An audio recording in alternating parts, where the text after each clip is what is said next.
This is the future.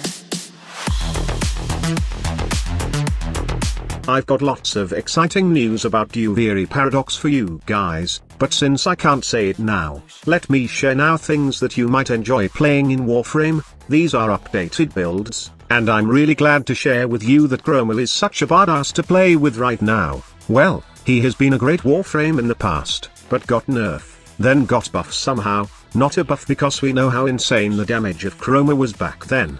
But anyway, Chroma is in a good spot right now, and you can have tons of fun playing with this Warframe when modded for lots of power strength and duration. The real question now is, how much power strength can Chroma have now without the Helminth system's invigoration?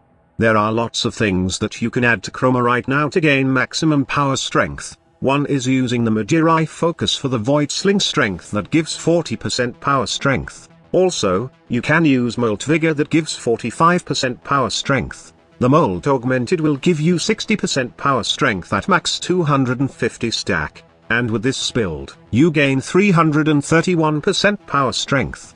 Do take note that growing powers 25%, and energy conversions 50% are not yet included in the 331% power strength count. If you sum all the power strength, you will gain about 551%, which will result to a 1928% armor bonus, and a 1515% maximum damage bonus. Just imagine how much you gain when you have a power strength invigoration, and then also a void buff from relic hunts, or even doing an arbitration mission. But squad leader, do these insane buffs translate to something good?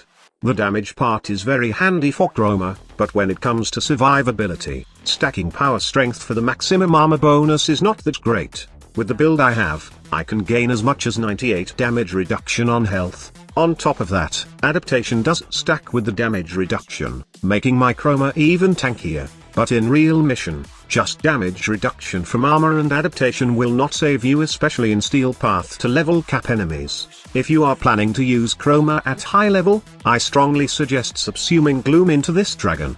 This ability gives you health restoration per damage dealt to enemies, and with the negative range build, you will have no problem maintaining Gloom. Also, I would like to note that while the video showcases using Fire Element on Elemental Ward that increases Chroma's health when cast, it is much better to use Ice Element overall for survivability. Using Ice Element is not just for the additional armor, but it does have special effects on explosive shots like the bombard rockets from coming in contact with your Chroma.